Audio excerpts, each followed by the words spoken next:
kapatid, sa ating banal na gampanin sa mga sandali pong ito. Sa bisa po ng karapatan na ipinagkatiwala ng Diyos sa kanyang munting pangasiwaan sa pamamagitan ng pangunguna ng ating punong lingkod, kapatid na Ruel B. Santiago. Ako po sa pagkakataong ito ay inatasan para patulungin sa unang bahagi ng ating pag-aaral, bagamat ang paksa po na aking paglilingkod ay para sa ikatlong linggo ng buwan ng Hunyo. Nais ko po rin pong ibalita na sa dating na June 13, napag-usapan po namin ng kapatid na Ruel na doon na rin po idaos yung pasalamat sa dako ng Tarlac. Ito po yung araw ng linggo. Sa gayon ay isagawa na lang po ng isang buhos na gawain.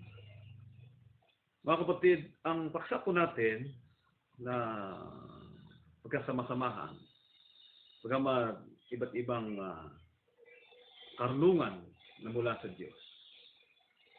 Kumbaga po sa luto ay iba't ibang luto na ginamitan ng mga iba't ibang sangkap. Sabi nga ng kapatid na Ruel, meron nga po ang luto ay maraming sibuyas, minsan ay maraming bawang, ikabad na rin naman maraming sili. Pero pag may asawa na po tayo sa sili, bawang at maraming sibuyas, ito naman po lutong ito ay tawagin po ng mga Ilocano ay lutong papaitan. Papaitan sapagkat punong-puno po ito ng kapaitan. Ang ayon sa kasaysayan ng Biblia, ang malungkot na sandali ng buhay ng mga tao na nahiwalay sa Diyos. Ngunit, sa kabila po na ito ay punong-puno ng kapaitan, ang Diyos po ay marunong sa lahat.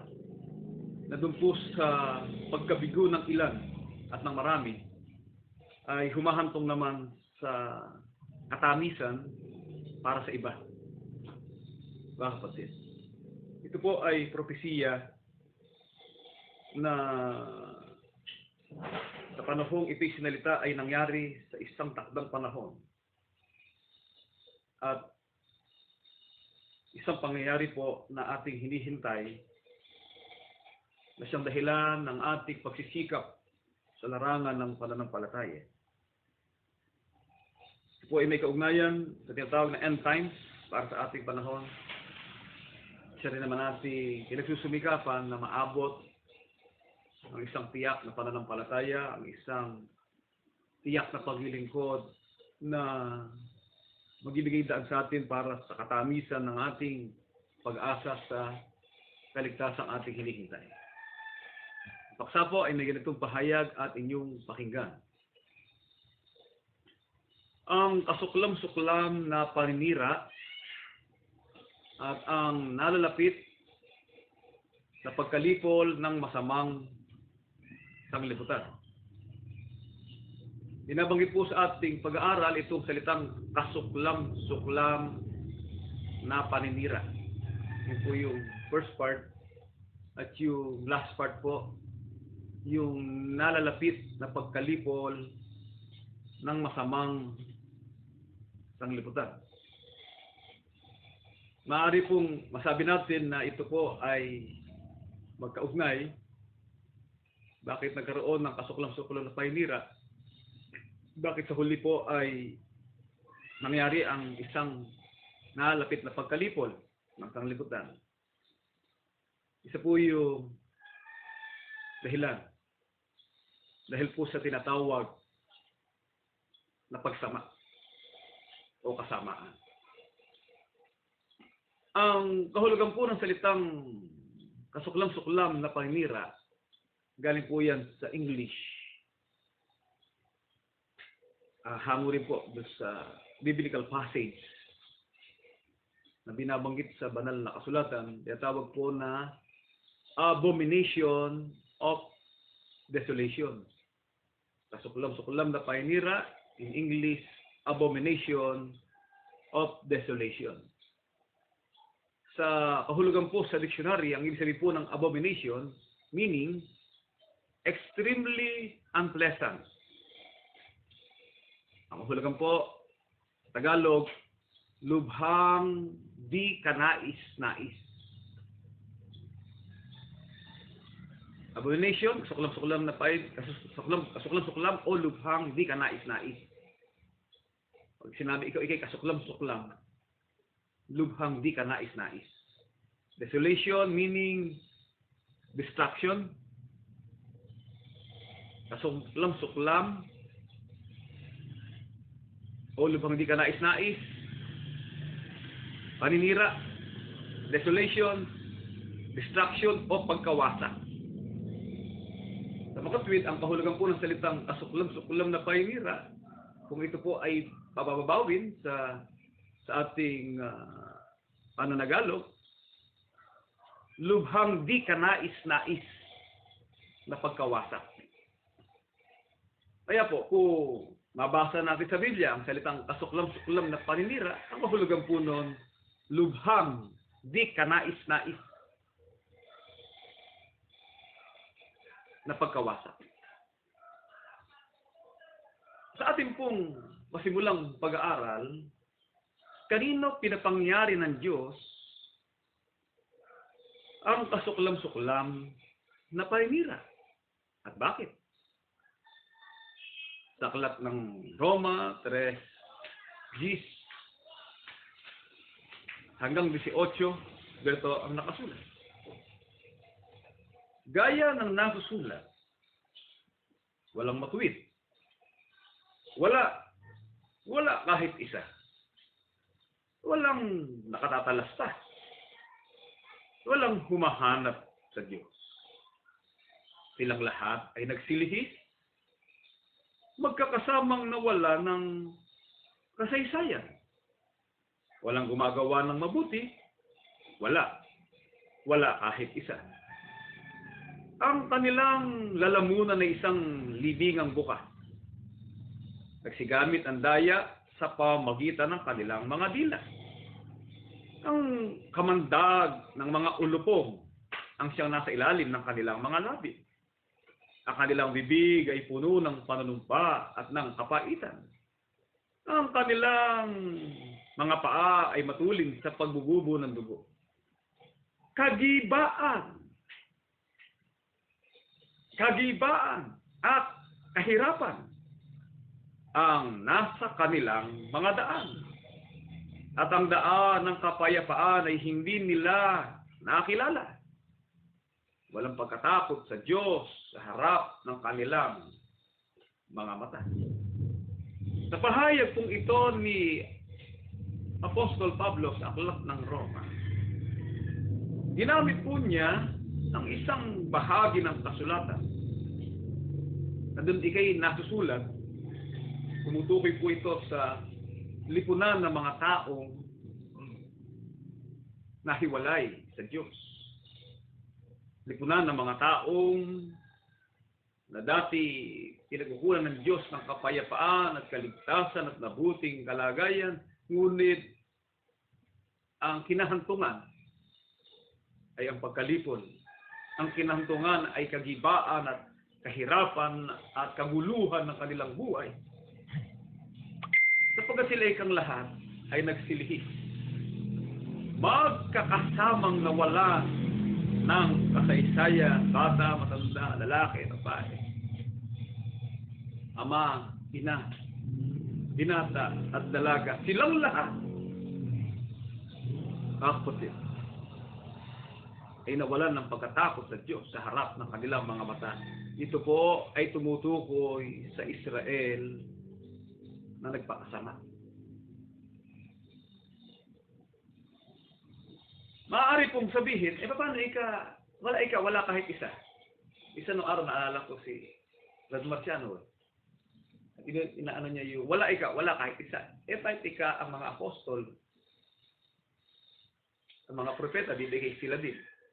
Ito pong Israel na tinutukoy ay humantong po ito talaga ng mapatay ang mga propeta sapagkat ang Israel po ay binubuo ng 12 angkan.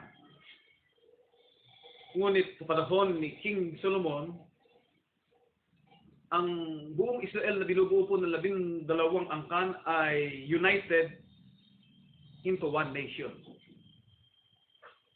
Na ng panahon na matay si Haring Solomon, ay nahati po ito sa 2 nation. Ang Kingdom of Israel and the Kingdom of Judah. Yung 11 o yung 10 ay panahon pa ni Nabucodonosor. Mababasa po natin sa Biblia yung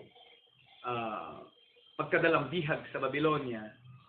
Mula po noon, na-isolate na sila into a community of people. Sapagkat si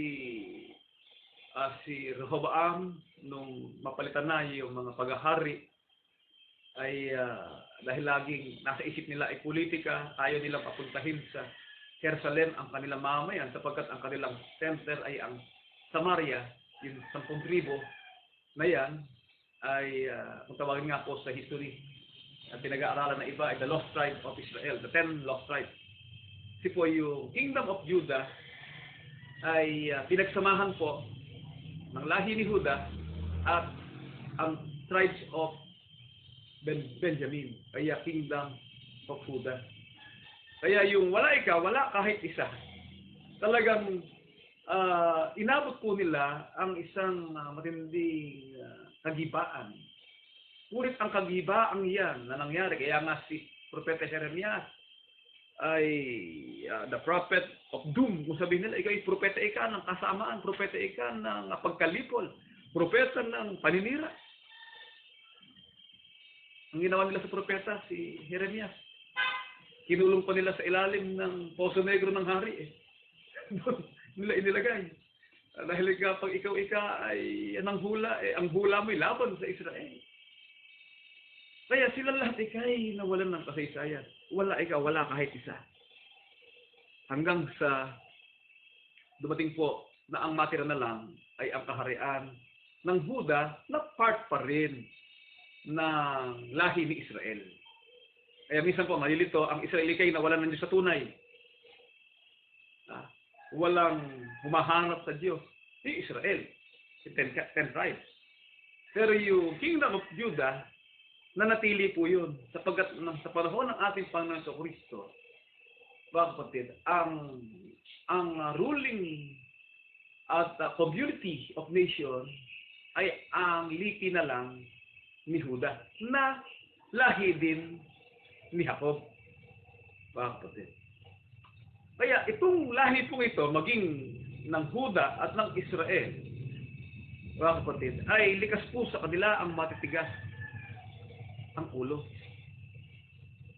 Likas po sa kanila na talagang lagi lumilipis ang landas. Kaya parang sa isang paksa po ng Kabadarawel, ay parang kaugnayan na, parang may kaliwanag ng dikpan na overview. Pero sa kabila na sila'y nakagalitan ng Diyos, pero lagi pa rin nagkakaroon ng panunumbalik sa pananampalataya. Ngayon, yung pong sinasabi ko nga na yung kapaitan ito na nangyayari sa kanila ay nagbibigay daan naman sa katamisan para sa iba. Mga kapatid. Sa ibang pagkapaliwanag, may tinatawag na ulibong ligaw at original na ulibo. Ibang topic po yan. Ang pinag-usapan po natin dito ngayon, ano po ang nangyari doon sa lahing ito? Mga kapatid, sila po ay sumama. Sa ibang pagkapaliwanag nga po ng Biblia, ang dalawang lahing ito ng Israel at ni Judah, tinawag po ng isang propeta na si Ohola at si Oholiba, mga mahasamang uri ng babae. Kaya yung pong kasama ang nangyari sa kanila, sila'y humihiwalay sa Diyos at lumilihis sa kanya mga palatuntunan, humahantong po sila saan? Sa paninira, sa destruction, sa pagkawasa, sa pagkagiba, sa pagkalipol.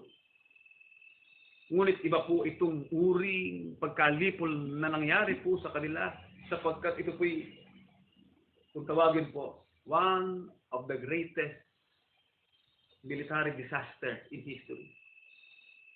Mga kapatid, sa isang pagkakataon ay nalipol silang magkakasama sa isang compact city na yan nga po ay nasa dako kung saan magaganap ang isang kasuklam-suklam na paninira o lubhang di kanais-nais na pagkawasak na mangyayari po sa mga anak ni Jacob o ng Israel. Tiniyak po yan ni Prophet Isaiah sa Isaiah 1:2 hanggang 4 ay ganito po ang ating siguro mga kapatid at inyo pong pakinggan. Dinggin mo o langit, o pakinggan mo at pakinggan mo o lupa, sapagkat sinalita ng Panginoon. Ako'y nag-alaga at nagpalaki ng mga bata. At sila'y nangaghimagsik laban sa akin. Nakikilala ng baka ang kanyang Panginoon at ng asno ang pasabsaba ng kanyang Panginoon. Ngunit ang Israel ay hindi nakakakilala. Ang bayan ko ay hindi gumugunita. Bansang salarin.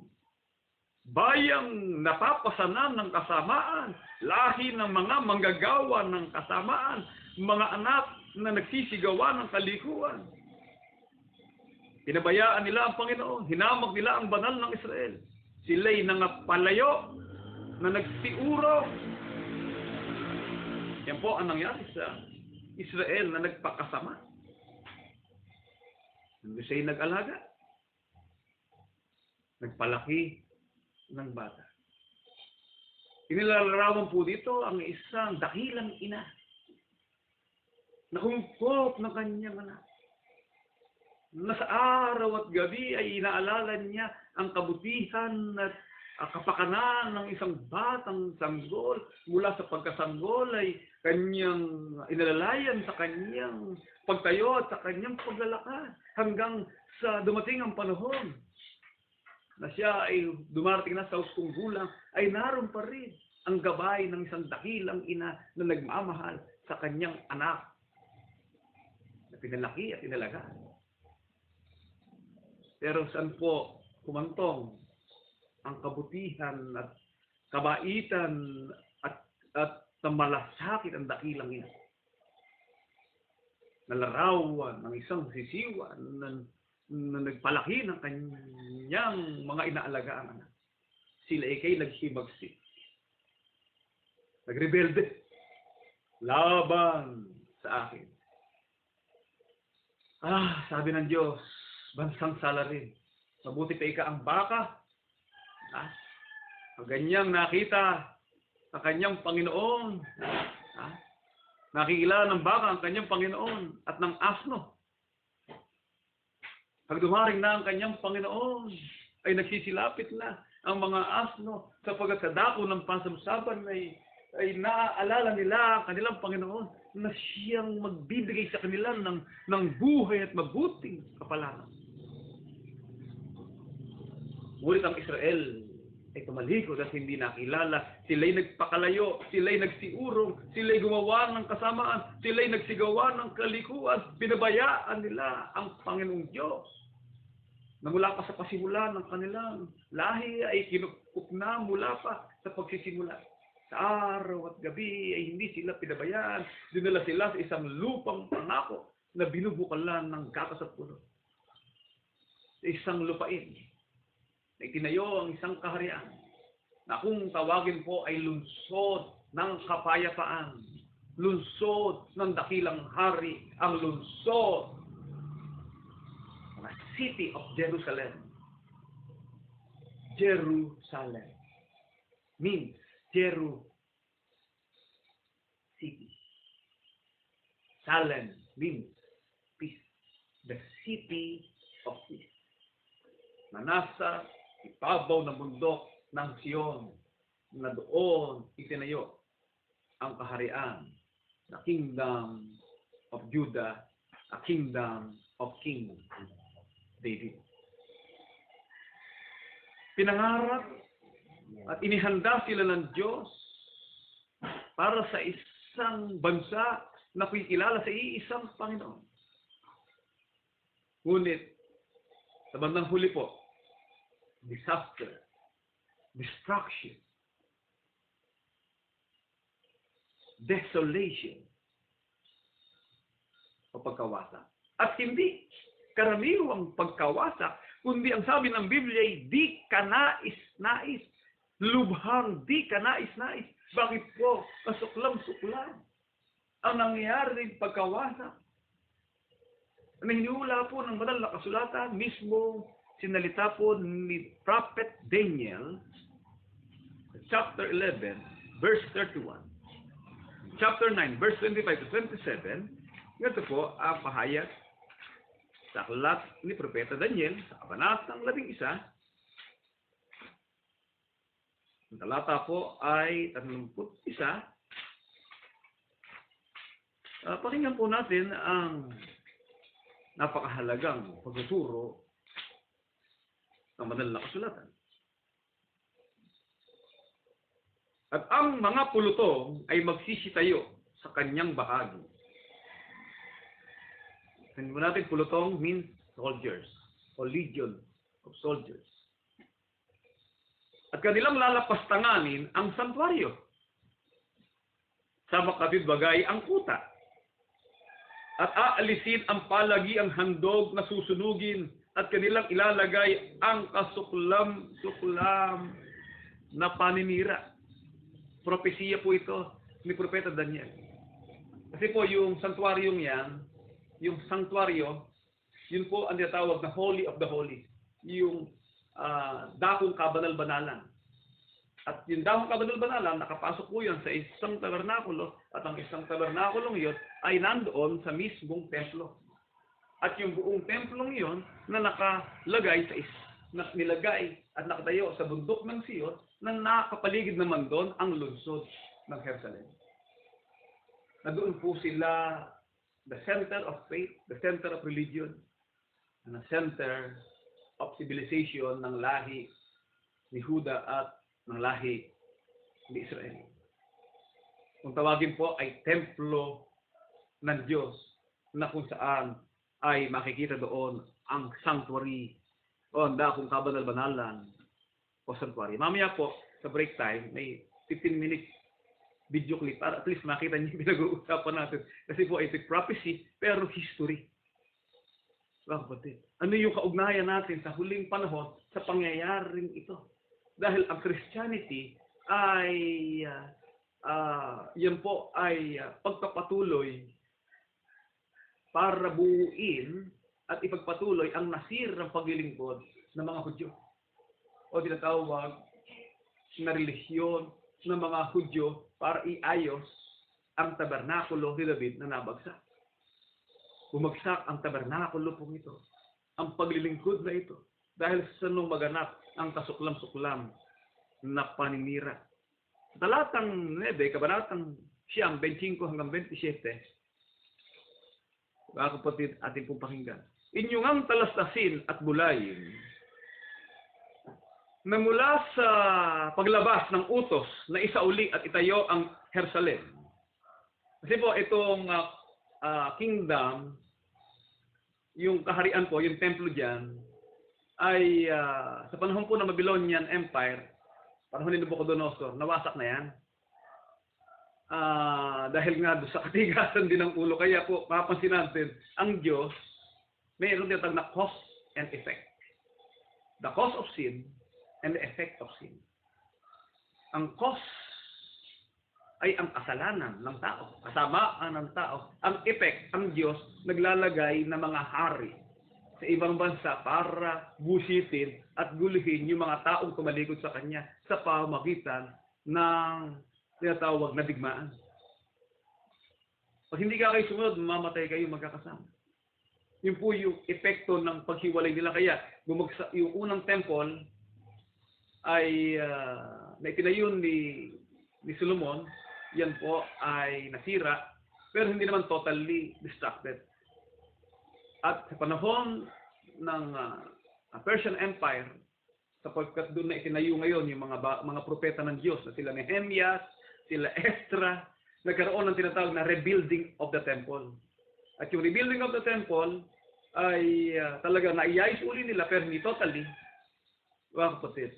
Subalit, pagdating nitong prinsipeng ito na tinutukoy, sa panahon na yan po kasi ay very complicated part of history. Mga kapatid, talaga nagsaayos ng buong Jerusalem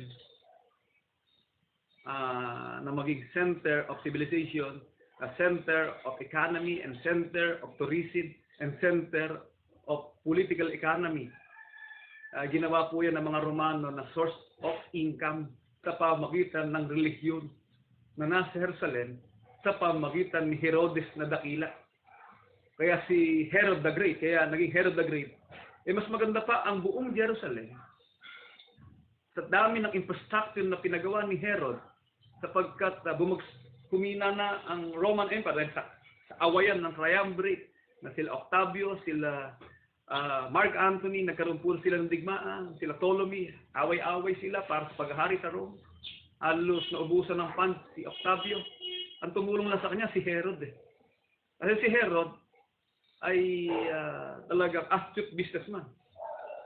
Yung Jerusalem, ginawa niyang negosyo. Pag nagtayo siya inayos niyang temple, maraming pupunta. Kaya sa templong yon, sa magitan ng mga saserdote, maraming business doon. Kaya nga si Jesus nagalit, hindi ba? Kung dumating ang Panginoon, ay di ka sinisira. Nilalapastangan ng templo ng Diyos. Kasi, pag merong handog, kinakailangan mo ng baka. Di ba? Sa baka, merong economy. Bibili ka ng baka. At pag bibili ka ng baka, may gastos ka kasi iyahandog mo. Pag nagpunta ka doon, mauuhaw ka, kinakailangan mo ng mineral water. Bibili ka ng tubig. Kasi Suryano pa yumaman eh. Dahil sa templo niya, meron tubig, merong shawarma, meron lahat. Para niya si Herodes. Ginawa niya yan, proseso. Yung mga religious people of Judah, talagang taon-taon nagpupunta diyan para mag-alay, maghandog. Pero yung paghahandog nila sa Diyos, baliwala na yan. Walang kabulunika ang pagsamba nila sa akin. Dahil sinira na nila ang tipan. Kaya si Herodes, nagpagawa pa siya ng Caesarea, the city of Caesar na nasa dako ng Galilea na kung tawagin na Caesarea. Lahat naman ng mga foreigner, tourist, pwede kang pumunta doon at ikaw ay mabubuhay na gaya ng isang maramihang pamumuhay. Kaya maunlad ang Jerusalem ng panahon pong yun. Mga kapatid, ngunit ano po ang sabi ng hula? Iyuang talastasin at bulay na mula sa paglabas ng utos sa isauli at itayo ang Jerusalem. Sa pinahira na prinsipe, magiging 7 sanglinggo at 42 sanglinggo. Ito'y matatayo uli na may lansangan at kuta sa makatibagay sa mga panahong mabagabag. At pagkatapos ng 42 sanglinggo, mahihiwalay ang pinahiran at mawawala ng anuman.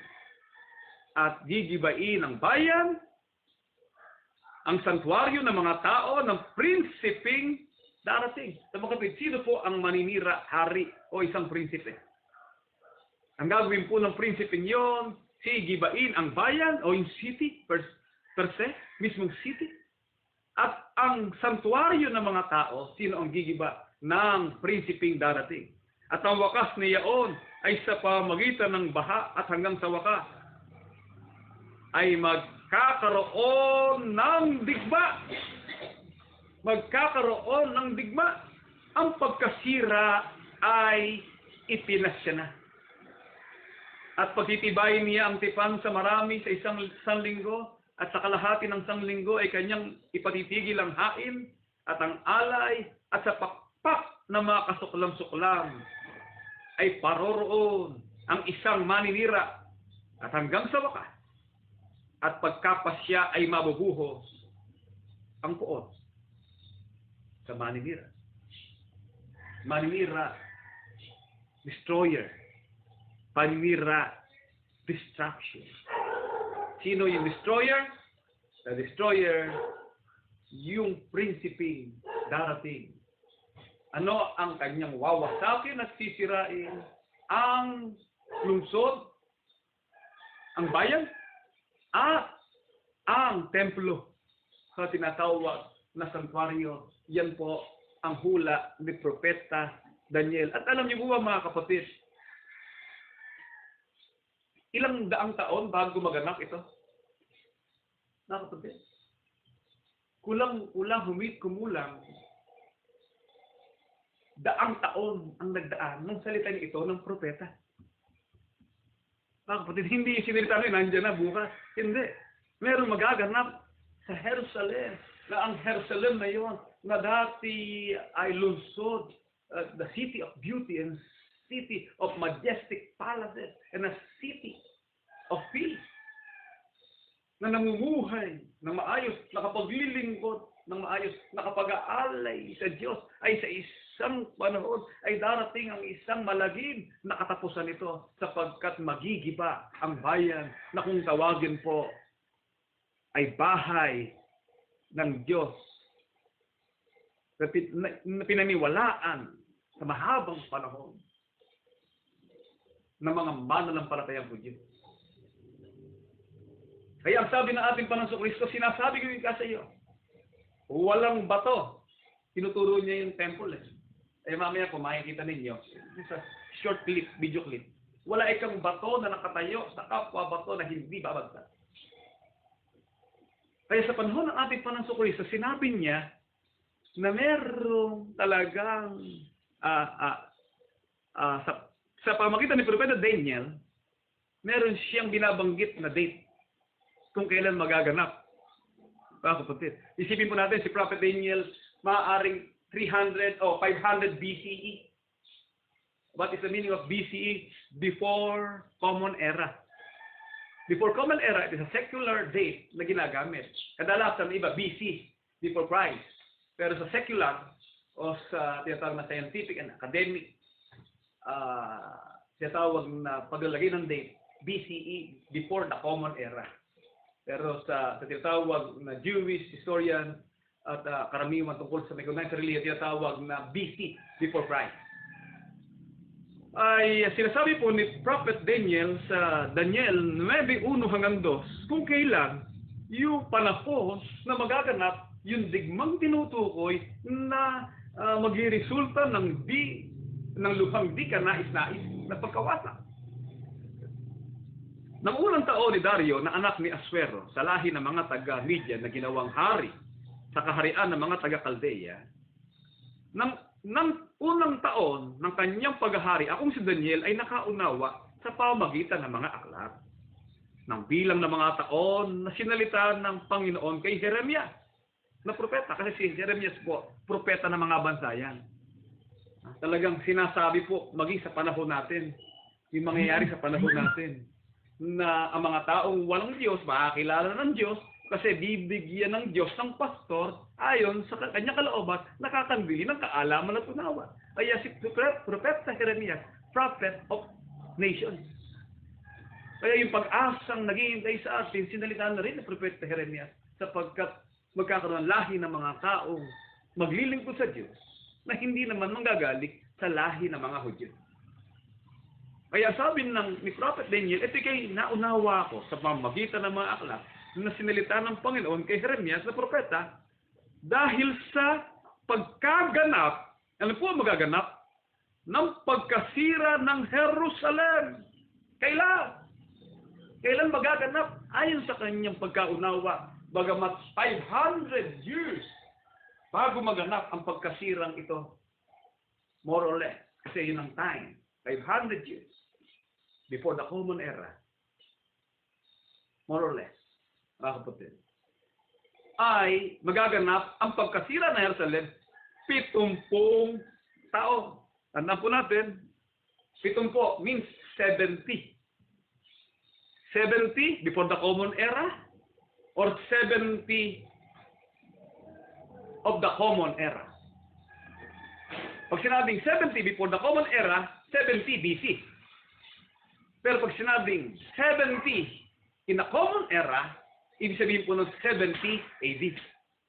Kailan po naganap ang pagkasira ng Jerusalem? At yan po ay tiniyak ni Kristo ang nalapit na pagkawasak ng Jerusalem. Kaya sinasabi ni ka, walang bato na nakatayo sa ibabaw ng bato na nakatayo sa templo ito na hindi babagsak. Kaya galit na galit ang mga Hudyo. Galit na galit ang mga Hudyo sapagkat hinulan ni Jesus ang pagkawasak ng lungsod ng dakilang hari. Kaya kung titingnan mo, hindi babagsak ang malaking edipisyo ito. Pag tingnan mo, parang hindi babagsak ang malaking simbahan ito. Ang malaking gusaling ito na pinuhunan ng salapi, ng lakas, ng pananampalataya, ng magagawa, ng mga hari, nagdaan para ipakilala ang katangian at katanyagan ng kanilang bansa at ng kanilang relihiyon.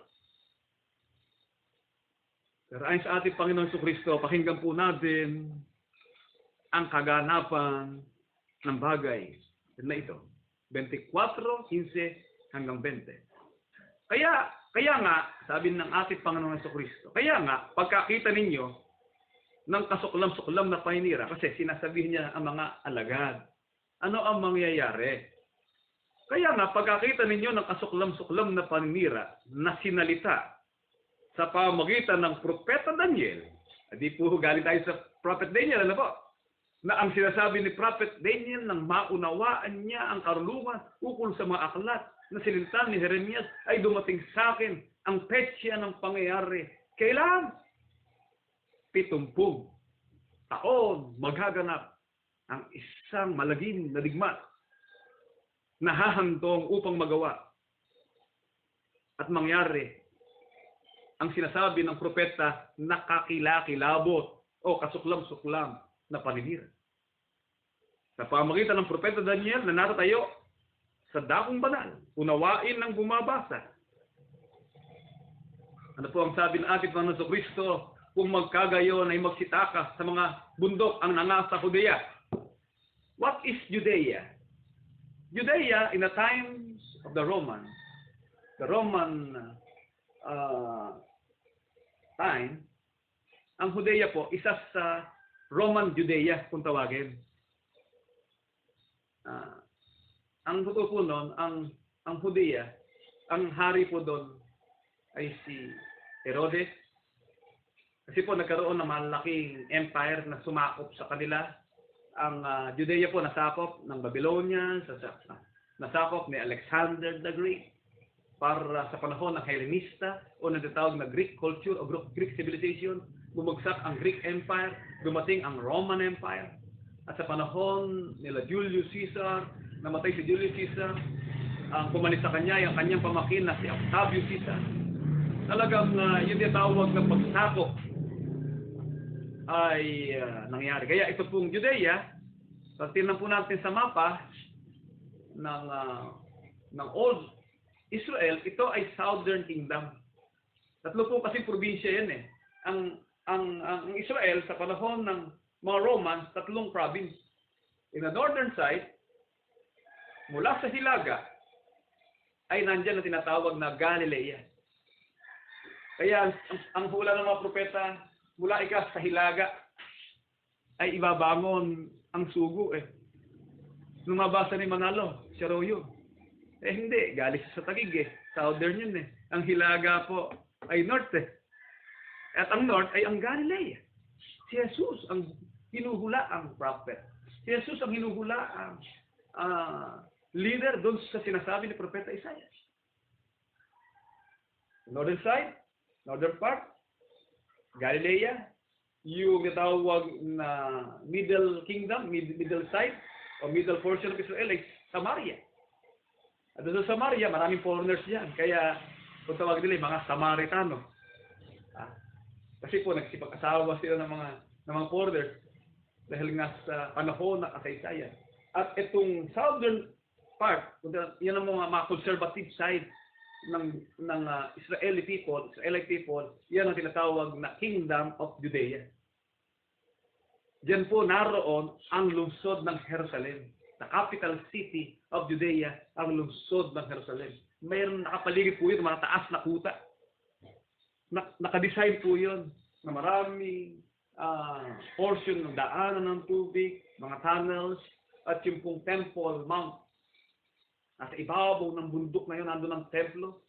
Doon po naghahain ng tao.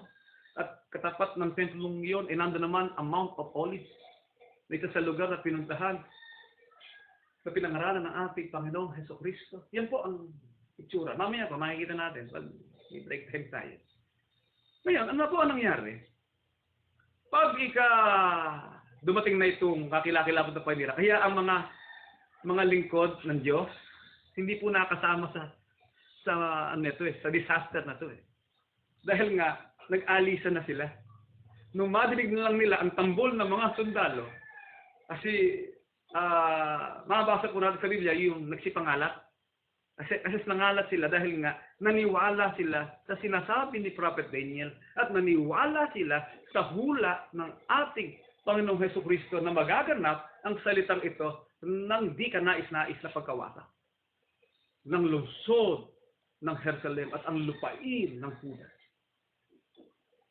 Huwag ikaw magsitakas sa mga bundok nga sa Judea. Kaya si Apostol Pedro, isa po sa mabilis sa tumakbo eh. Nag-aalisa na sila lahat eh. Nung marinig nila ito eh. Wala nang natira sa Jerusalem. At napakabuti po ng Diyos para sa kanyang mga lingkod. Dahil sinabi na ito, pininiwalaan nila ito. Ang nangasa bubungan ay huwag bumaba upang maglabas ng mga bagay sa loob ng kanyang bahay. At ang nasa bukid ay huwag magbalik upang kumuha ng kanyang balaban. Wala nang balikan. Pagbalik mo doon, patay ka na doon. Bakit? Dapat sa aba na nagdadalang tao at nagpapasuso sa mga araw na yon. Ito po mamaya, i-discuss natin ito. Talagang kapaitan po ito. Makasuka ka sa pangyayari ito. Bakit sinabi ng Biblia, sa aba na nagdadalang tao at nagpapasuso sa mga araw na yon. At magsipanalangin kayo na huwag mangyari ang pagtakas ninyo. Kaya meron pong pagtakas. Merong exodus sa loob ng Jerusalem, the capital city of Jerusalem. Sapagkat ang pagtakas, pag nangyari ka sa panahon ng taginaw o sa sabat man, laglag ka na. Sapagkat yun ang panahon na magaganap ang akilakilabot na paninira para kubkubin ang dakilang bayan at wala nang makalalabas sa loob ng kutang iyon kung maganap ito sa panahon ng taginaw o ng sabat man. Mga kapatid, nang ang ating Panginoon Kristo ay umakyat sa langit 33:80. Nung salitain niya ang mga bagay nito ay maaaring sa panahon din na bago siya umakyat sa langit. Meron po kayong cellphone? Check ninyo sa Wikipedia. Kasi po meron tinatawag na artificial intelligence, batay sa tinatawag na advancement of knowledge.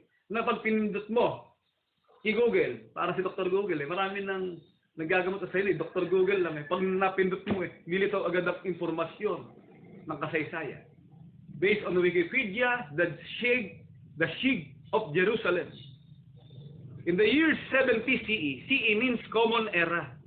Pero, tinatawag din po ito na 70 AD. Common Era para sa academics, subalit doon sa tinatawag po na religious matters, religious dates. 70 AD, hindi, ang ibig sabihin po na AD after death, hindi. Kundi, Anno Domini. Anno Domini means in the year of our Lord. 70 AD. Was the decisive event of the first Jewish war. Ito ikang pagsakop o ang digma sa Jerusalem ay naganap noong ika-70 taon. Ito ang isang pangyayari na talagang pinagbuhusan ng lubos na lakas ng mga Hudyo sa kanilang First Jewish War.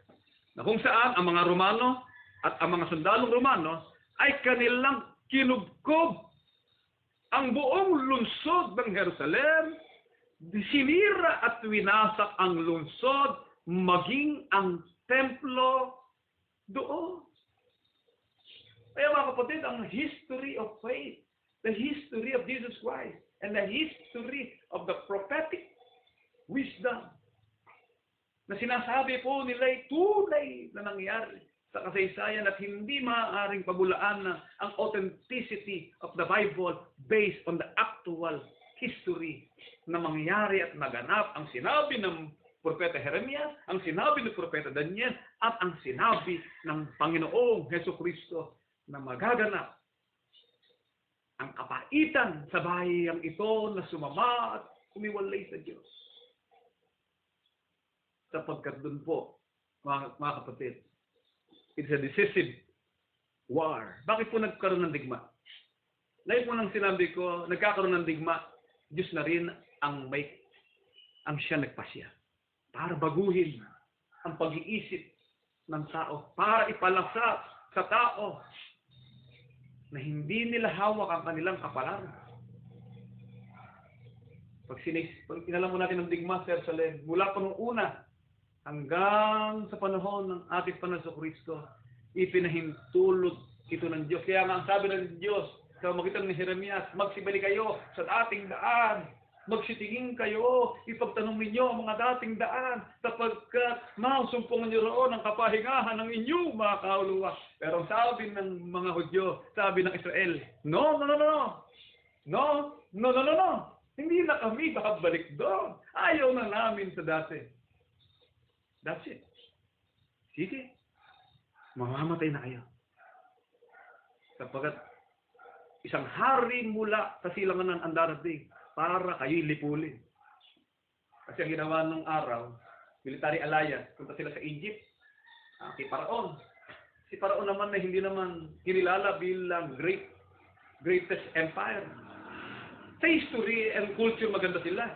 At sa kayamanan, pero pagdating sa digmaan, walang lakas si Paraon. Ang sabi ng Diyos, huwag ipapunta sa Egypto. Ayaw nilang maniwala kay Jeremias. Kaya ang Diyos gumagawa ng digma. Mga kapatid, binabago niya ang history. Binabago niya ang kalagayan ng karaniwang sitwasyon pag ang tao tumitigas na ang ulo. Pag ang tao ay humihiwalay na sa Diyos. Pag ang tao ay lumilimot na sa katwiran at sa pananampalataya. Nagkakaroon ng malaking pagbabago sa lipunan at sa panahon. Mga kapatid, bakit nga po? Paano natin ilalarawan? Kasi kasuklam-suklam, ganun lang ka, nagkadigma lang. Kasuklam-suklam na. Hindi po. Kasi nung maganap ang digmaang ito, nag-start ito ng March 70 AD. March 70 AD. Ang tanong, kailan ang tinatawag na Passover? Kailan ang panahon na ang doon sa Jerusalem per se, hundreds of thousands lang ang tao doon. Talagang mga nakatira doon. Kasi marami pong bahay doon, mga paupahang bahay. Doon sa palibot na yun. Kasi nga, ganito po yan eh. Ang Jerusalem kasi taon-taon, parang Mecca. Dinadagsa ng maraming Arabo, maraming Muslim. Kaya sinasabi po ni Josephus, doon sa history, annals of history of the Jewish people, doon sa kasaysayan, na kung tawagin po ay the Wars of the Jews. Nang panahong magana po ang digmaang ito. Kasi nagkaroon po ng tinatawag na siege o revolt. Bakit nagkaroon ng revolt doon sa kaharian yun? Kasi mo, masyado nang nahihirapan ng tao sa buwis. So ipinapako na buwis ng mga Romano. Sapagkat ang Romans, lagi silang nananakop sa ibang bansa, ang supplier nila ay ang mga Hudyo sa funds. Dahil nga, ginawa nga ni Herodes, dalawang economic strategy ang ginawa niya para makalitong na maraming halaga. Una, by religion. Marami silang tindahan, marami silang paupahan. At yung pagpasok na maraming tao sa isang lugar ay nakapag-create na economy. Kasi mga Hudyo mayayaman sa ibang bansa, pupunta doon, maninirahan doon, mamumuhay doon, ng ilang araw, magkakaloob doon. Yung tinatawag na economic movement, parang palengke lang yan. Pag walang tao, walang benta. Pag walang bibili ng supply ng tubig, walang benta. Pag walang kakain ng lechong manok, walang benta. Pag walang bahay, walang titirang bahay, walang construction. Kaya tayo po, mga ministro dito, naghahanap buhay. Pero hindi natin pinaghahanap buhay na iglesia. Naghahanap tayo sa sarili natin pag-isikan. Kapag na Brian, merong tubig. Kapag na Rebel, merong lechon. Kapag na Rante, merong construction, linis. Iba natin mga kapatid sa kanilang gawain. Ang ibig sabihin, economic activity, nakabase po, mga kapatid, sa dami ng taong pumapasok. Nakita po ni Herodes yan. Maraming tao na pumapasok sa Jerusalem, gaganda ang ikanan. Ang problema, si Herodes po kasi, it is a client king. Hindi naman talaga siya Hudyo. Si Herodes ay isang apo ni Esau o Idumean king, lahing Idumeo. Kaya ang mga Hudyo galit na galit kay Herodes. Hindi nila kinikilala si Herodes na hari ng mga Hudyo. Bukod doon, masyado ng mataas ang pinapataw na buwis. Ang malaki pagkakamali ng mga Roman tax collector, hindi lang nila kinuhanan ng buwis ang mamayan dahil sa pangailangan ng mga Caesar sa Roma na lumakas ang income o pinadadalang buwis sa Roma. Ang ginawa po nila, pati yung buwis, pinagbuwis nila ang relihiyon. Yon ang malaking problema nangyari. Biniwisan nila ang relihiyon, yung mga sa kabangyaman, merong share ang Roman Emperor.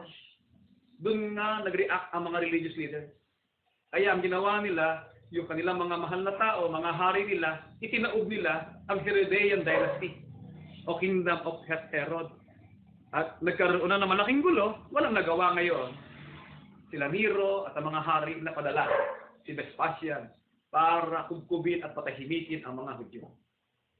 Subalit na underestimate po ng mga Romano ang digmaang ito. Hindi nila naging swiftly eradicated yung tinatawag na mga rebelde, yung mga opposing side. Hindi nila natapos ang digma. Kaya gumawa sila ng panibagong military strategy na kung tawagin po suklab na painira. Isasagawa po nila ito sa panahon ng Sabat. Gagawin po nila ito sa panahon ng Tiginaw na kung paano ang mga tao compacted sa isang lungsod na walang makalalaba.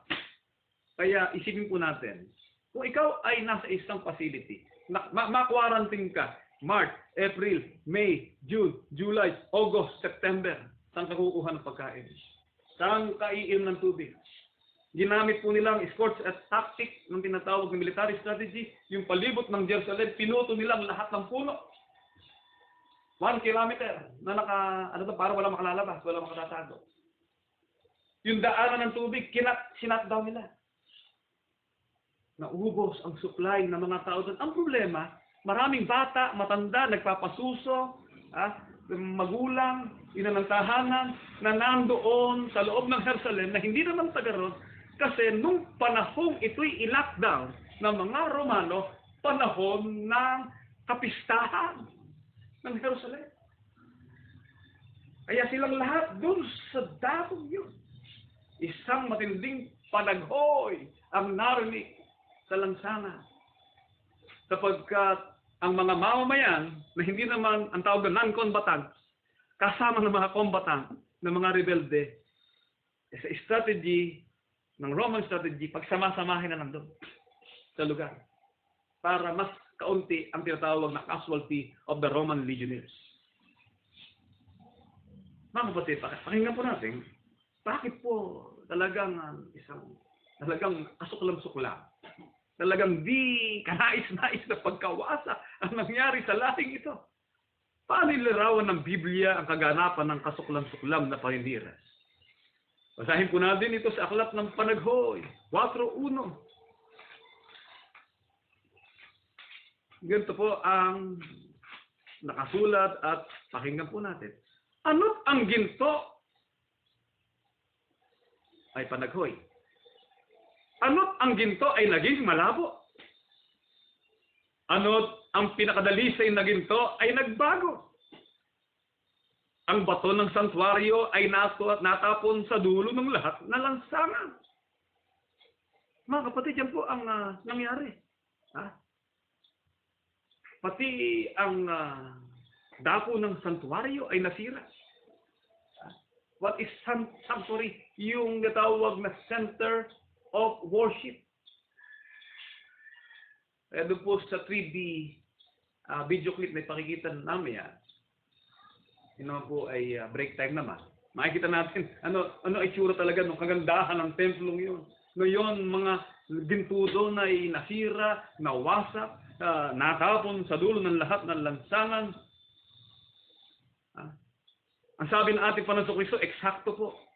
Sinasabi ko sa inyo, lalahi ng Jerusalem, mga matigas ang ulo nyo, ayaw niyong sumunod sa Diyos.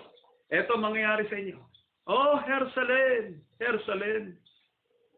Ito pala ang kasamaan ng mga taong ito.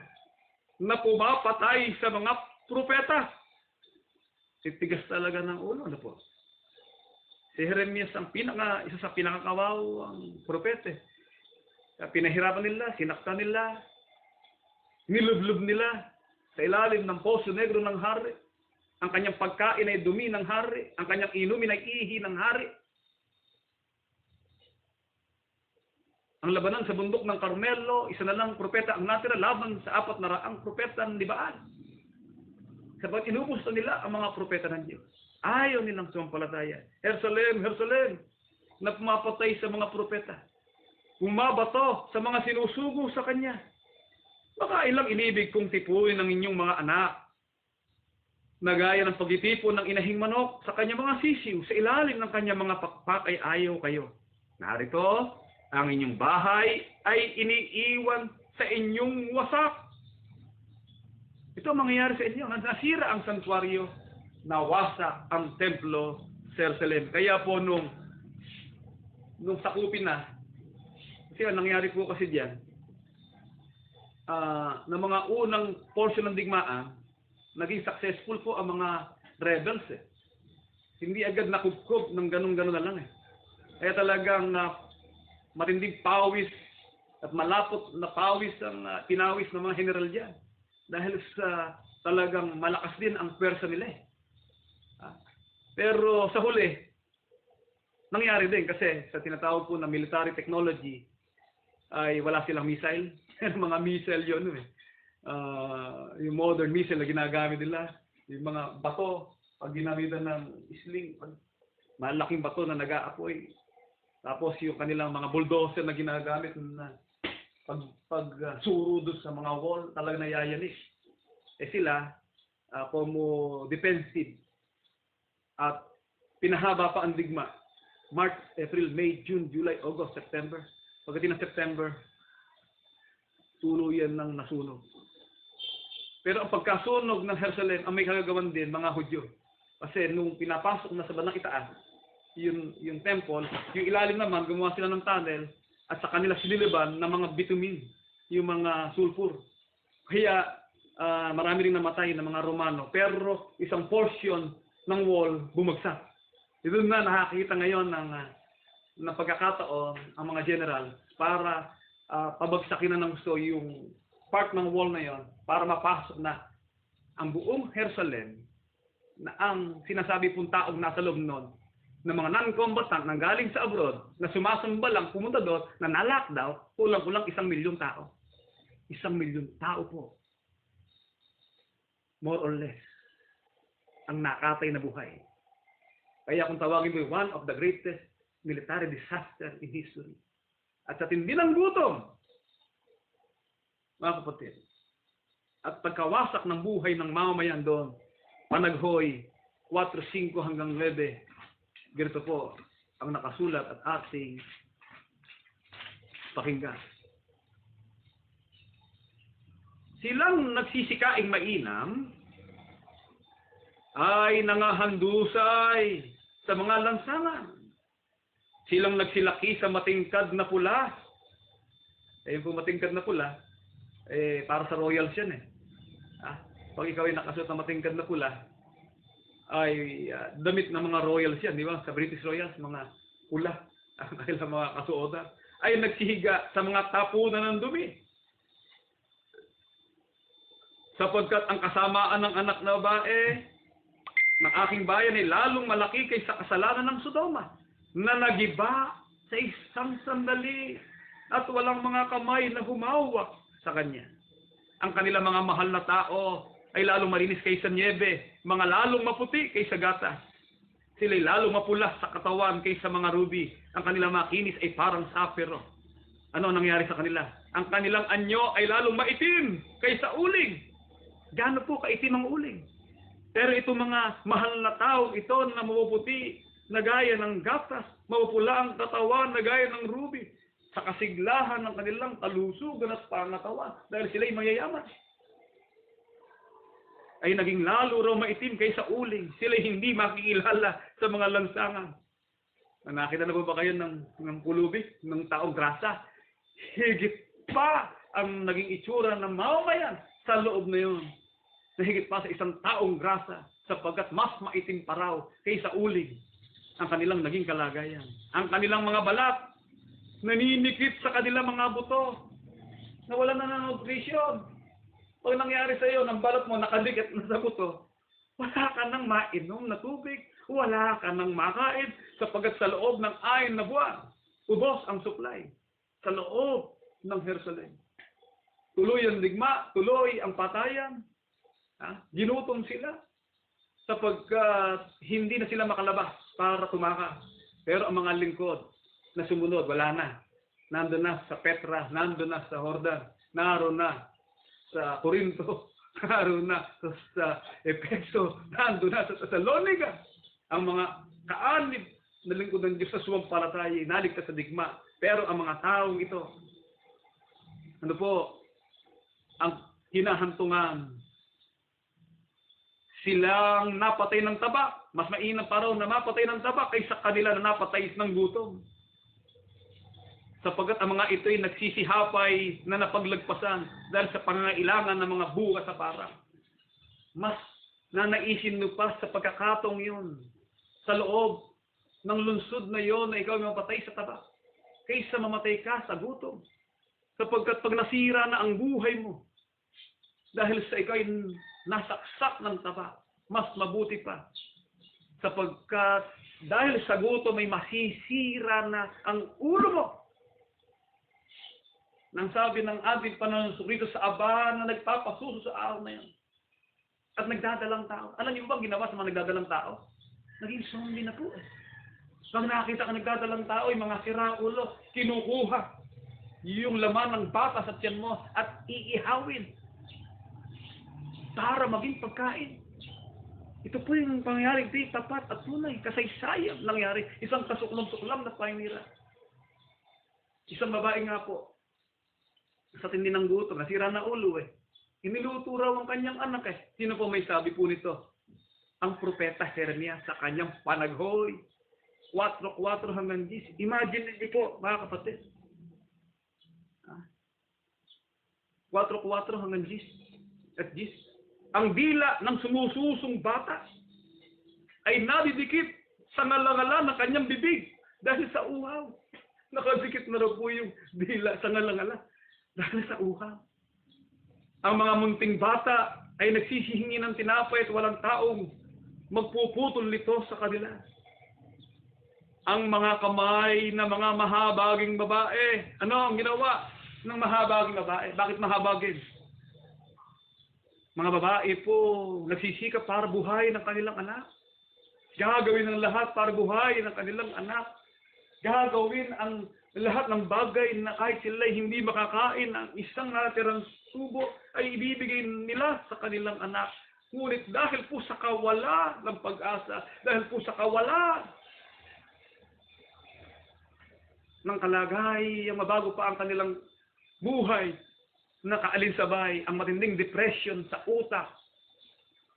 Naluko na, nasira na ang ulo. Ano po ang ginawa ng mga mahabaging babae? Nagluto ng kanilang sariling mga anak.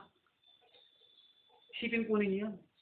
Iniluto ang kanilang sariling mga anak, mga naging kanilang pagkain sa pagkapahamak ng anak ng babae ng aking bayan. Napakatindi pong pangyayari ito, hindi ka nais-nais ito. Bakit? Saan ka nakakita? Anak mo pinasususo. Nasira na nga ang ulo. Alam ko, parang sisisa. Basilio! Crispin! Nasaan na kayo? Ito po, hindi si Basil, Crispin. Anak, mamamatay na rin tayong dalawa dito at mamamatay na rin ako sa gutom. Ay pakikita ko sa lahi ng mga Romano na para maipakita ang kanilang ginawa sa bayan natin. Iluluto na kita sa araw na ito. Lilitsunin na kita. Nangyari po ba to? Nangyari po ito sa isang kaganapan. Sa Wikipedia rin yan. Ang kwento ukol kay Maria Betuseba ay isa lamang sa kwento ng kanibalismo na isinaysay ni Josephus sa kanyang digma ng mga Hudyo. Volume 6, page 193. Kaya si Kristo po, eksakto en punto. Sa aba ng babae nagpapasuso sa araw na yun. After 70 AD. Kaya kung sinimulan, 33 AD, kumakit si Kristo sa langit. 70 AD naganap ang digma. It is almost 37 years. Nung makita ng ating Panginoon ang mangyayari. Dahil sa may purpose ang Diyos diyan, ang kapaitang ito'y magbibigay ng katamisan, ng pag-asa sa lahing darating. Yan po ang layunin ng kasaysayan. Bakit? Ang sabi po ng kasaysayan, volume 6, page 193, na resulta ng salot at gutom sa paninira o pagkawasak sa Jerusalem ng mga Romano sa taong 70 AD. Dahil sa pagkabaliw, hindi lang si Sisa ito, si Basil Crispin, kundi yung anak niya mismo ang kanyang nakikitang kainin na ng mga babae nagpapasuso ng kanilang mga anak dahil na rin sa pagkawala ng kanilang mahal sa buhay, patay na asawa, wala na silang babalikan, sunog na ang kanilang bahay, sira na ang kanilang relihiyon, basag na ang kanilang mga banga, wala nang makuhang pagkain. Doon daw mga kapatid, kung sabihin sa tindi ng gutom, ginangat-ngat nila yung lahat ng makita nila. Yung mga tain ng aso, tain ng hayop, kinakain nila. Kung meron kang makitang rubber, ginangat-ngat po nila yon para makapatid ng kanilang gutom. Pero ito po, kakaiba ito. Based on history, sa pagkabaliw ng mga babae nagpapasuso ng kanilang mga anak, na dahil na rin sa pagkawala ng kanilang mga mahal sa buhay, karangyaan, pag-aari, kabuhayan, at pagkain. At bukod pa sa nakaambang pagkabihag, pag hindi ka namatay, gagawin kang members of gladiator. Doon sa Coliseum, pakakain ka naman sa leon. Pagtatawanan ka doon. Hubot-hubot ka doon, kakainin ka ng leon sa Coliseum, ng gladiator. Sa Roman Coliseum. At sa nakaambang pagkabihag upang alipin ng ibang bansa ay humantong na iluto ang kanyang anak na pinasususo. Kaya nung pagkasira, dumarating po yung rebelde. Galit na galit yung rebelde. Nakasabay ka yung pinakamasarap na amoy na yan. Marami ka kung naamoy na luto na hihigit sa sarap ng luto na yan. Na hindi ko malaman kung saan nanggagaling ang inihaw na yan. Mas masarap pa raw sa inihaw, mga kapatid, sa litsyong bakang bata. Nung maamoy ng rebelde, nasaan niya? Nakita ngayon si Maria ng Betuseba. Pinasok ngayon siya sa loob ng kanyang bahay. Kaya ang ginawa ni Maria, como siya'y sasaktan ng mga rebelde, hinatin niya ang kanyang anak na kanyang iniluto. At ibinahagi niya sa mga badidong rebelde na nananakot sa kanya. Ito po ikay aking anak. Share ko po kayo. Part po kayo ng aking anak. Yung kalahati po ay para sa inyo. At akin naman ay para sa akin. Nasok pa raw po yung yung rebelde. Nung makita niya yung ino-offer na pagkain batang sanggol na inihaw. Isipin po natin yun. Ngayon talagang di ka nais-nais. Extremely unpleasant. Yun daw hari, mapakinggan yung balita, isang linggo hindi nakakain. Doon sa kwento ng kanibalismo. Ang kasukulan-sukulan na bagay na hindi nakarating sa kaalaman ng general na si Titus. Si General Titus po ay anak ni Emperor Vespasian. Kaya po doon sa annals, sa tinatawag na yung wall ng Rome, papasok doon sa gate wall, nakalagay din yung mga pictures yung mga inukit na larawan ng tagumpay nila doon sa Jerusalem. At tumanggi siyang wala siyang responsibilidad sa karimari-mari na pangyayari ito. Hindi gusto ng Roman Emperor na tuluyang isubdue. Wala pong emperor na gustong patayin ng lahat ng tao. Kasi sino ang maglilingkod sa iyo? Sino ang magsasaka? Sino? Pero walang nagawa dahil sa ang mga silots, ang mga mandirigma. Ayaw nilang palayain ang tao sa loob. Mas mabuti pang mamatay sila kaysa maalipin ang kanilang relihiyon. Sinakripisyon na po nila ang mamamayan, mga non-combatant sa loob nun. Ang templo ng Diyos nawasak, bumagsak. Ang natin lang po ngayon, yung Western Wall, na hanggang ngayon, pinag-aaway-awayan niya ng mga Arabian, ng Palestinian. Yan ang gusot sa Israel ng isang araw. Awayan sila na awayan. Dahil ang paniniwala ko kasi sa religion, babalik ang Diyos, o mag-iligtas ang Diyos sa huling araw sa dahil ngayon. Kaya ang gusto ng mga modern day Israel, itayo uli ang Third Temple. Dahil kaya si Donald Trump, ginawa niya na ang Jerusalem sa capital city. Pero hindi na po yan. Hindi yung siyasabi ko pong tamis. Pagkatapos ng kapaitang ito, makikita po natin ano ang purpose ng Diyos. Dahil sa pagbagsak ng mga Hudyo ay pagbangon ng bagong pag-asa, ng bagong pananampalataya para sa mga tao walang Diyos at hindi nakakilala sa Diyos. Ano po ang pagpapakilala ng Biblia ukol sa kasuklam-suklam na panira na naganap sa Jerusalem ng taong 70 AD? Mateo 24:6 hanggang 8. Pakinggan po natin. At makakarinig kayo ng mga digmaan at mga aligaw-ngaw ng mga digmaan. Ito yung digmaan sa Jerusalem. Sabi ni Manalo, ito ang First World War. At ang First World War ang katunayan ng pagbangon ng INC sa Pilipinas. Ang laki pong kalukuhan niya. Ito sa prophecy tungkol sa Jerusalem. Magkakaroon ng digma sa Jerusalem. Na sinabilitan ng mga propeta, hindi ang First World War, hindi ang Second World War. Alingaw-ngaw, sapagkat ang unang digmaan ay hindi agad na naganap sa Jerusalem, kundi nagsimula muna ito sa Galilee. Unti-unting sinasakop nila patungo sa Southern Kingdom. Hindi po ito ang First and Second World War na sinasabi ni Kristo.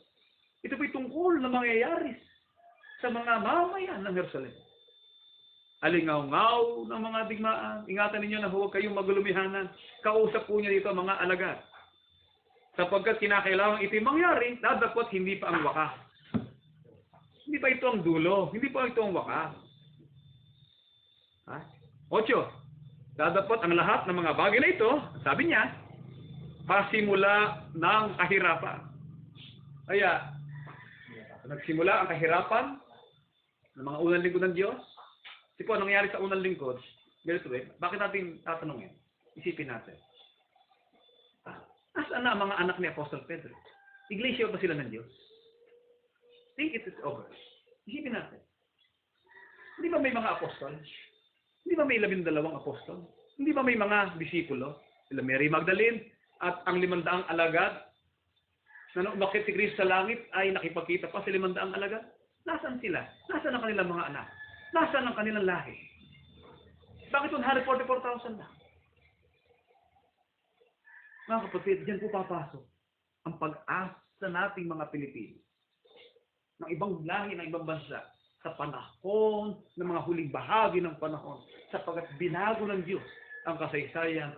Ngunit idinudugtong ito sa pag-asa natin hanggang sa katapusan. Bumagsak ang religious freedom ng Jerusalem. Nangalap ang mga hintil. Nangalap ang mga Hudyo na lingkuran niya sa mga hintil. Sabi ni Apostol Pablo, pagkamatay ko, papasokin niyo ang bulaang ang mga ganit ng lobo. Kaya ang stand po natin diyan kung nasaan ang mga lahi ng mga alagad. Very simple. Number 1, naitalikod. Number 2, pinapatay. Dahil nga, paano ba pwedeng gawin ng pagpatay? I-quarantine ka lang yung mga patay ka. Paano kung dumating ang panahon? Ay, ganito. Lahat na walang vaccine. Walang passport. Huwag lumabas ng bahay. Sabi ni Duterte, lahat daw ng walang vaccine, huwag na lumabas ng bahay. Hindi ito utos, kundi payo. Paano kung gawing payo? Gawing utos? Kaya merong religious persecutions sa mahabang panahon. Paano kung masakop tayo ng China? Sabi ng China, ang ating Diyos ay si Mao Zedong. Bawal ang iglesia, bawal ang born again, bawal ang Catholic. Mao Zedong. Ang unang pupugutan ng ulo, si Cabanadoro. Kasi si Cabanadoro, walang quarantine. Kaso lang, hindi ka makakasakay sa bus. Pag susugo ka sa Pasay. Pag ipinatupad na, pag walang vaccine, walang sakay. Walang entertainment. Pwede mangyari yan eh. Kaya hindi natin naalaman po ang mangyayari sa hinaharap ng panahon. Nagbabago po ang panahon. Sa panahon ng ating Panginoong Kristo, pasimula lang ito ng kahirapan, pero dating po ang panahon na hula, Lucas 21:24. Pakinggan po natin, mga kapatid. At sila'y mabubuwal sa pamamagitan ng talim ng tabak. Mabubuwal daw po sa pamamagitan ng talim ng tabak. Ay didigmaan at dadalhing bihag sa lahat ng mga bansa at yuyurakan ng Jerusalem ng mga hintil. Yun po, nangyari po yan sa kakilakilabot o sa suklam-suklam na painira. Ang lahi ng ito, nabuwal ng tabak, dinalang bihag sa lahat ng bansa, yiniyurakan ng Jerusalem ng mga hintil. Kaya po yung Jerusalem, yung pong simbahan doon, inalis po yung mga Mennonites doon eh. Mennonite, yung mga kabanantipan. Kaya hanggang ngayon, nawawala ang kabanantipan eh. Kung nasaan eh. Si Apostol Juan lang nagsabi kung nasaan eh, kabanantipan na yan eh. Nasa langit daw eh. Si Apostol Juan, sa kanyang pangit eh, hindi natin alam paano ginawa ng Diyos doon sa kabanantipan. Pero sabi ni Apostol Juan, nakita ko ang kabanantipan na nasa langit. Kasi po yun ang center of faith ng mga unang mga Hudyo humiwalay sa Diyos. Pero ano po ang magandang pag-asa na naghihintay sa atin? Ang kagibaang ito ng Jerusalem, ang kasuklam-suklam na payanirang ito ng Jerusalem, ang pagkalipol ng mga tao sa Jerusalem, ay hanggang sa matupad ang panahon ng mga hintil. What is the age of the Gentiles? The age of the Jews. Ang age of the tawag na apostolic age. Natapos na. Ang mga apostol ay namatay ng pagkamartir, ang kanilang mga anak ay napatay ng tabak. At ang iba ay nagsitalikod. Pero sa mga huling araw ay hindi papayag ang Diyos ayon sa hula ng mga propeta na ang mga bansa ay makaririnig ng kanyang tinig, ang mga pulo ay maghihintay ng kanyang kautusan. Darating ang panahon ng mga hintil. Ang mga Pilipino na lahi ni Dato Puti, mga sarat ng ilong, mga maitim ang balat, na kung tawagin po nila yung Indio, sa pamamagitan ng dinandigma ay lumaya. Dumating ang pananakop ng mga Kastila, pananakop ng mga Hapon, pananakop ng mga Amerikano, hanggang sa tayo maging bansa. Dumating sa atin ang panahon ng pananampalataya na ngayong araw na ito at oras na ito ay ating ipinagdiriwang na aralin ang malalalim na bahagi ng kasaysayan na may kaugnayan sa pag-asa sa atin ay naghihintay. Dumating na po ang panahon ng mga hintil. At dito po sa bansang Pilipinas o sa ibang mga bahagi ng daigdig ay darating ang pananampalataya sapagkat ang fruit of the end, pag sa bawat bansa, ay may iglesia na Diyos sa buhay. Sa bansang ibinawa ng Diyos ang mga pastor sa kanyang kalooban. Kapag dito sa Pilipinas, ay binangon ng Diyos ang pastor ayon sa kanyang kalooban. Nakakandili ng kanyang ng unawa at kaalaman sa pamamagitan ng mga mangaral sa loob ng IDBCT. Kaya Roma 11:25, pakinggan po natin at ganito po ang nakasulat. Kaya yung proof of history, kaya kapatid, napakalinaw po niyan para sa atin. Sapagkat hindi ko ibig, mga kapatid, na hindi nyo maalaman ang hiwagang ito. Baka kayo magmarunong sa inyong sarili mga haka na ang katigasa ng isang bahagi ay nangyari sa Israel. Kaya yung kapaitan, binabanggit nyo po, papait. Mapait nangyari sa katigasan ng isang bahagi na nangyari sa Israel. Hanggang pumasok ang kapunuan ng mga hintil. Pag sinabi pong hintil, lahi ng tao hindi Hudyo. Sa kanila'y sisilang ang dakilang liwanag. At sila ang magiging haligit-suhay ng katotohanan. Sila ang bahay ng Diyos na itinayo sa puso at damdamin ng mga tao sa bawat bansa. Hindi na sa Jerusalem ng kagibaan. Hindi na sa Jerusalem ng kapaitan. Hindi na sa Jerusalem ng kasuklam-suklam na painira, kundi sa Jerusalem ng Diyos na nasa langit, na dito po sa lupa, ay ibinangon niya ang kanyang bayan, ang bahay ng Diyos, sa bawat bansa at puso ng tao na lahing hindi. Kapatid, kaya 24:14, sa China kaya may iglesia pa? Kung wala pa, magkakadigma muna. Kalaban nila ang Pilipinas at ang ASEAN pagdating ng araw, babagsakan China, bawal ang religion dun At pagdating ng araw sa mga bansang wala pang relihiyon ng Diyos, magkakaroon ng kalayaan, makikilala ang pananampalataya. Kukuha ang Diyos ng ilang taong sasamba sa Diyos na buhay. Kaya ang Diyos po'y makapangyarihan. 24:14, kasi bago mawasak, kailangan muna lahat ng bansa magkaroon ng IDB lamang. 24:14 po na aklat ng Mateo. Ganito po ang nakasulat. Dahil sa katigasan ng isang bahagi, nagkaroon naman ng kalambutan at katabisan at kapunuan sa mga hintil.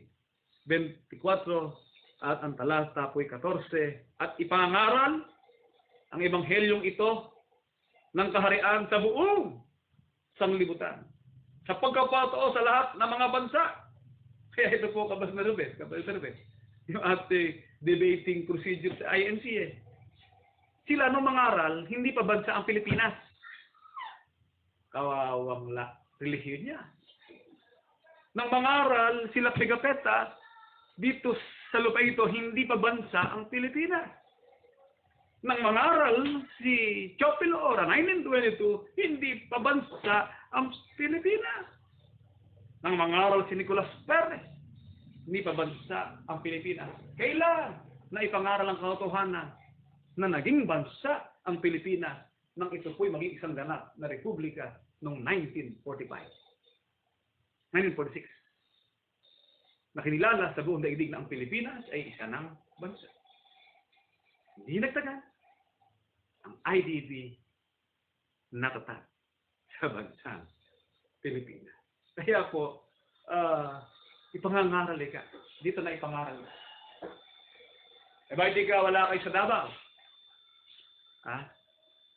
Ipangaral ka ang ebanghelyo dito sa buong sanglibutan. Ang ibig sabihin po ba, kung hindi ka makarating ng Davao, nahati na ang sanglibutan. Hindi nabuo ang sanglibutan. Kaya nga sabi ni Kristo, hindi niya malalakbay ang buong Israel. Sabi sa mga hanggang sa maganap ang katapusan.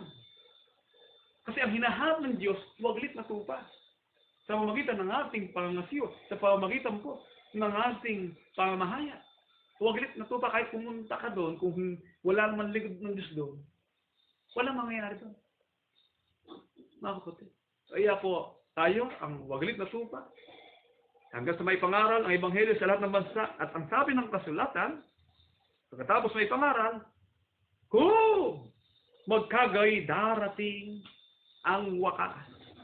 At alin po ang wakas na tinutukoy, ano ang tiyak na kaganapan sa daigdig na nagpapakilala ng nalapit na pagkalipol ng masamang sanglibutan na tinatawag na kawakasan. Meron po siyang tinatawag na mga pagtoo bago mangyari ang wakas. Una, maipangangaral na ebanghelyo sa lahat ng bansa. Kaya kung sa ibang bansa wala pang IDB, hindi pa dating hawak. That's it. Kaya hindi natin alam kung kailan, kung paano, at saan. Pero meron siyang mga proof na malapit na. At ano po ang proof? Ano ang tiyak na kaganapan sa daigdig na nagkapakilala ng nalapit na pagkalipod ng masamang sanglibutan na tinatawag na kawakasan. Kasi po ang pagkalipon, maraming paraan po yan. Sabi ng Apostol Juan, merong mangyayari pagkalipol ng tabak, salot, gutom. Mga pagkaaba. Tapos meron pang final destruction sa mamagitan naman ng apoy ng Diyos na magagaling sa langit. Kaya maraming kagibaan at pagkalipol at pagkasira ang magaganap sa buong daigdig. Bago dumating ang dakilang araw. Pero ito po ang totoo, Mateo 24:12. Ito po ang nakasulat. At dahil sa pagsagana ng katampalasanan, ang pag-ibig ng marami ay lalamig. Lalamig na raw ang pananampalataya sapagkat lumalaganap na. Ano ang lalaganap? Lumalaganap at sumasagana na ang katampalasanan. Tanong, sagana na po ba ang katampalasanan? Mga kapatid, ang kaguluhan at katampalasanan, laganap na. Hindi naman mo. Pulis. Natuwa lang sa matandang babae na dati niya kaibigan, binaril. Di ba ba? Nadinig ko yun eh. Kaya galit na galit si Elias.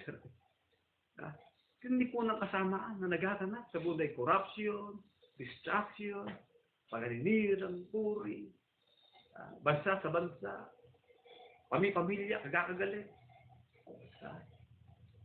Patuloy po pagsagana ng katampalasanan at habang sumasagana naman ng katampalasanan, meron po tinatawag na paglago naman ng kaalaman.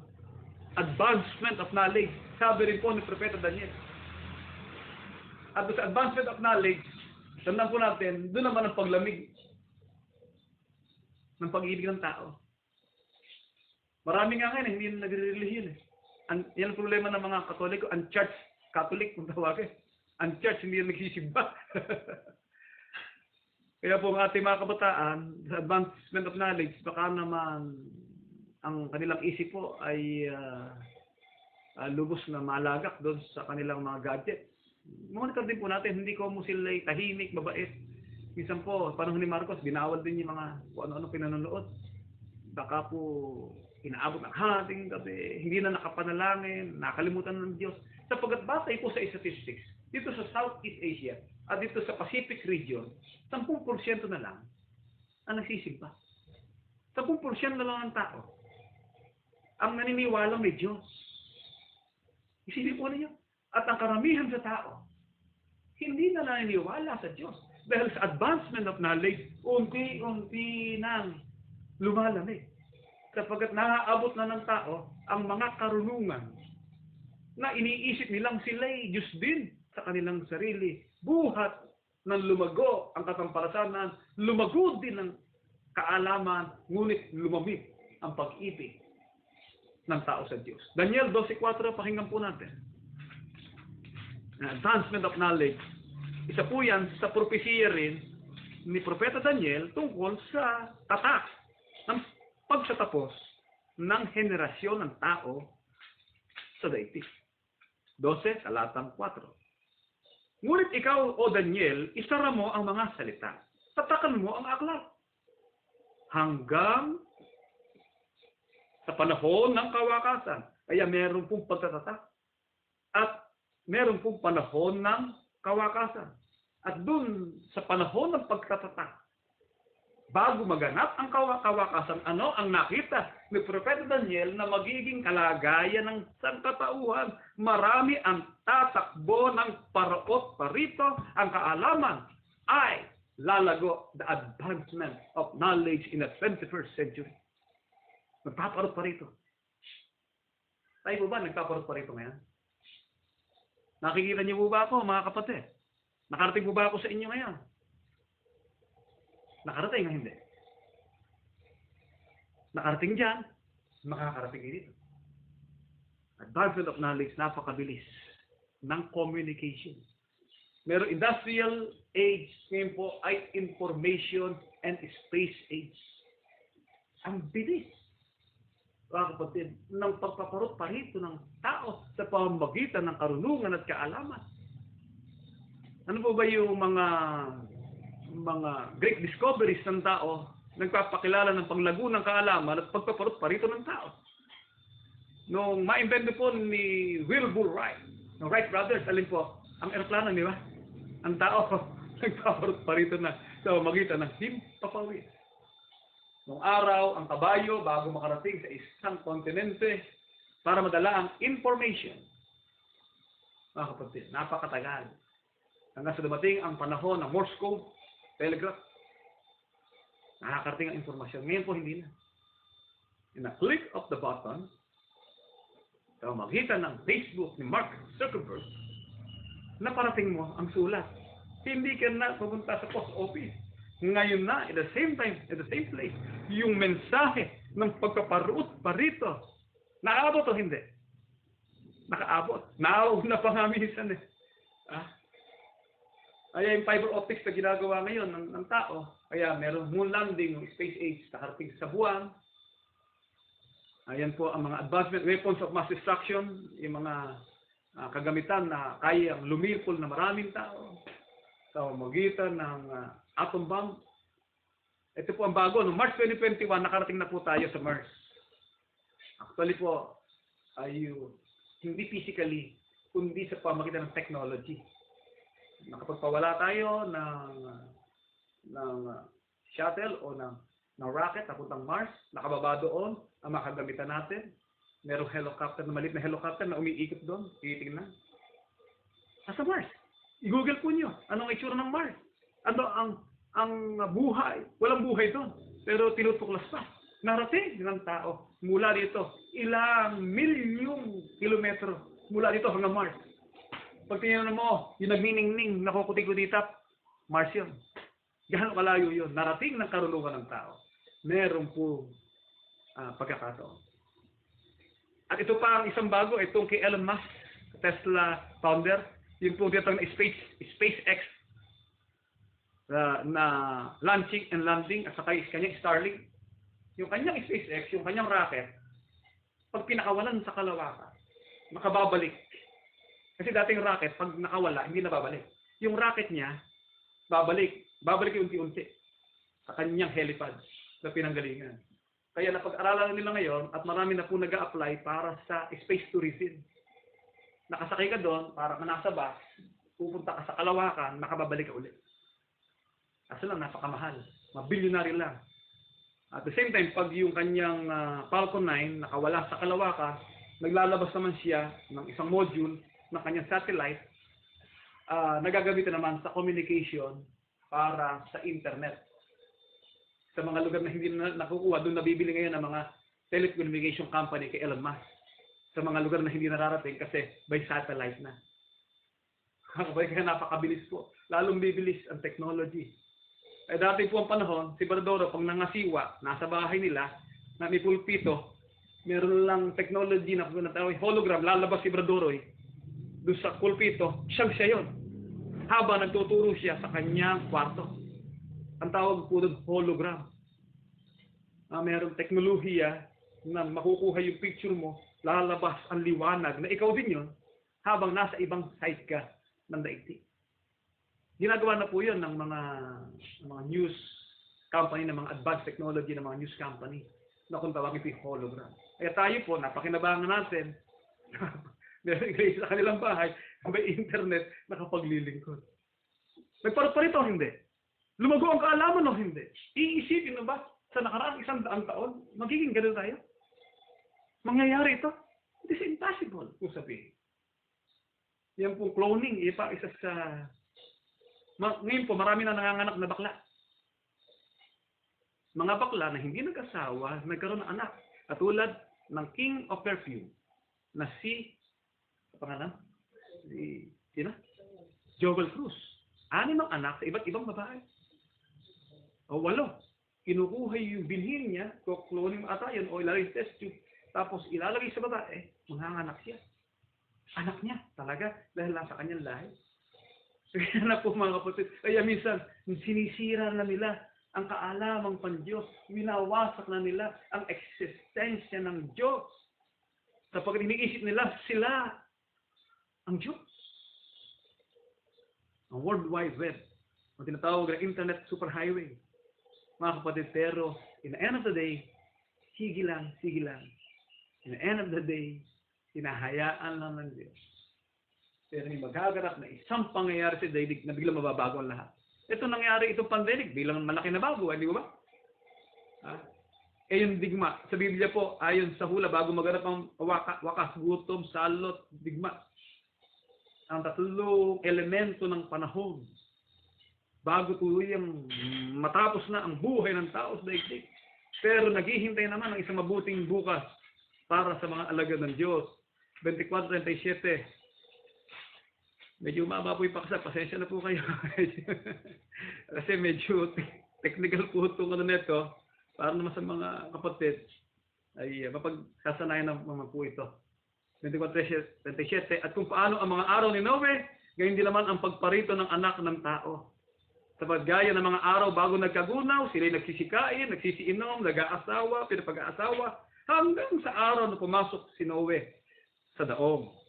At hindi nila nalaman hanggang sa dumating ang paggunaw, sila'y tinangay na lahat, at gayon din naman ang pagparito ng anak ng tao.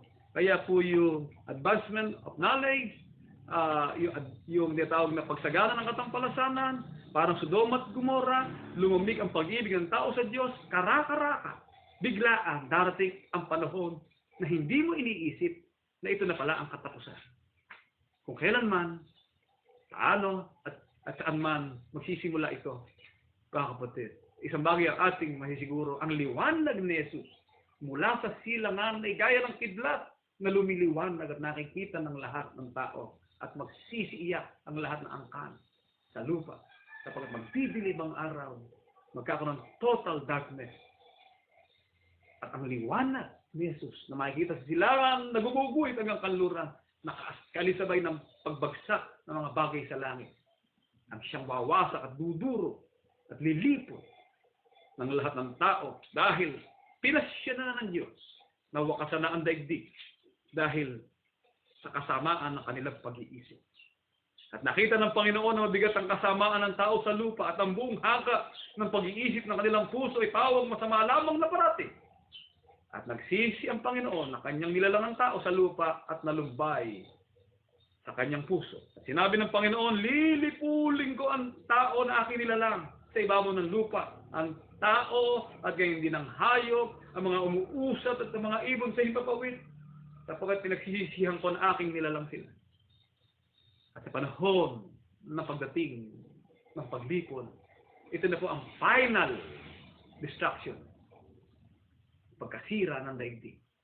Ngunit sa isang isap mata, pagtunog ng bakaka, ang binat ng buhay at ang mga binuhay na maguli ay ipipreserve na kasama ng ating Panginoon Kristo na hindi mapapahamak. Ngunit mabubuhay magpakailan pa man. Sa panahon, tiniyak ang pagkalipol ng masamang sanglibutan. Huling talata po, 3:15-7 na aklat na ikalawang Pedro. Ganito po ang nakasulat at pakinggan po natin. Sapagkat sadyang nilimot nila na mayroong sangkalangitan mula ng unang panahon. At isang lupang inanyuan sa tubig at sa gitna ng tubig sa pamagitan ng salita ng Diyos. At sa pamagitan din ito, ang sanglibutan noon na inapawa ng tubig ay napahamak. Ngunit ang sangkalangitan ngayon at ang lupa, sa pamagitan ng ngayon ding salita ay iningatan talaga sa apoy na tinataan sa araw ng paghukom at ng paglipol sa mga taong masama. Kung nilipol ng Diyos sa pamagitan ng kakilakilabot at kasuklap-suklap na pahinira ang Jerusalem, na ibinagsak na ng Diyos ang santuario sapagkat wala nang naniniwala pa sa Kanya sa pananampalataya. Maliban lang sa mga alagad ni Jesus na nakatakak sa panahon ng digma. Hanggang sa dumating ang panahon ng pag-asa para sa atin. Ito po ang sinasabi ng Biblia, mapalad sila na nakasumpong sa akin na hindi naman ako hinanap. Mapapalad sila na sumampalataya na hindi naman ako nakita. Mga kapatid, ang pagkakataon pong ito para sa IDP ay naging katamisan ng pag-asa natin sa huling yugto ng panahon. Ingatan lang po natin, pagpatuloy lang po natin, anuman ang takbo ng panahon, sumampalataya po tayo, mailigtas tayo, sapagkat ang Diyos ay may paraan na hindi po tayo makakabahagi sa makakilakilabot na paninira at sa pagkalipol ng masamang sanglibutan. Nandito po ang ating pag-aaral